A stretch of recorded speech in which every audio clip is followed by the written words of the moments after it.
Now joining me in the studio live to discuss housing issues in Nigeria is Yemi Adelakun. He's the chairman, Nigeria Social Integrated Housing.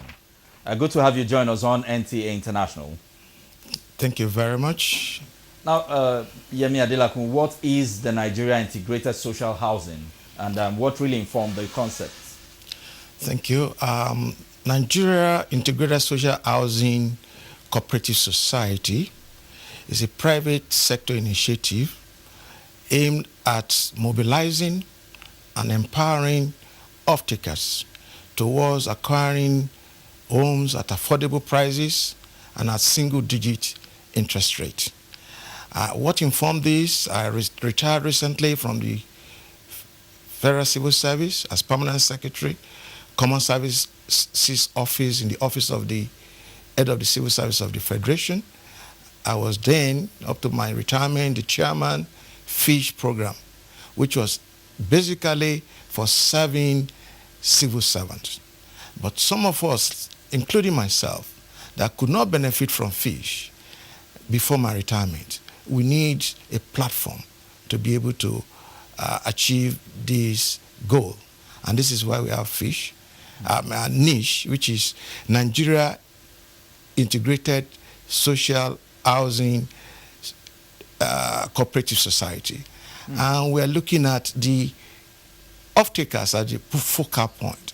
In the past, we have relied on developers to build, to determine the location, to determine the prices. Sorry to cut you in there. Yeah, you just talked about developers. Yes. Now, and you're talking about 18 million housing deficit. Now, we want to know how realizable it is to bridge this gap, and what do you really think government is doing? Are they doing enough, or do they need to do more in that direction? The government is trying, especially the present government. They have funded housing beyond what we have seen in the recent past. The issue is the approach. What can we do differently to make sure that we deliver houses to Nigerians? In my personal opinion, housing, especially for low-income and medium low-income earners, is not for contracts. By the time you give housing to contractors, they will have built in their margin, which is between 30 to 50%. That will take the houses out of the reach of the intended people. What we are thinking of is to use the off-takers as a focal point. Fund the off-takers. Once the money is in the off-takers' hands, you are indirectly empowering the developers. But these houses will now be built to the taste and the need and affordability of the off-takers. And I think if government should look in this direction, we'll be able to achieve more in delivering affordable housing. And particularly, we are recommending cooperative approach. They have used it in Kenya, they have used it in Malaysia, they have used it in Singapore. Let's form cooperative societies across the country. Maybe teachers,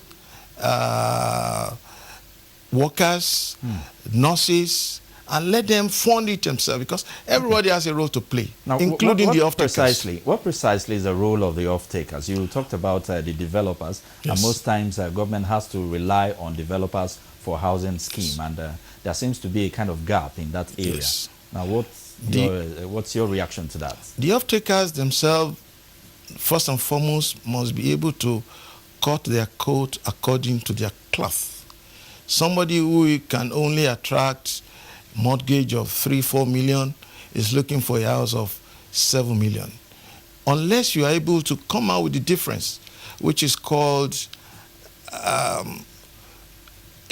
which is called contribution, their own contribution to that building. If you don't have that, go back to 4 million, which you can afford. Okay, are there other strategies that you think can be adopted to speedily bridge this gap in the housing sector?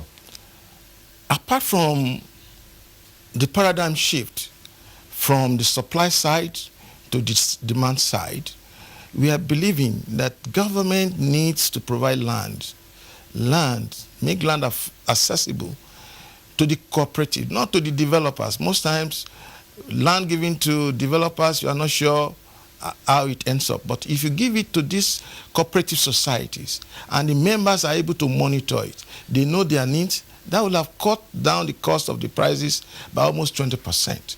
Number two, the off-takers themselves should engage in savings, develop the attitude of savings, savings towards the house you want to buy.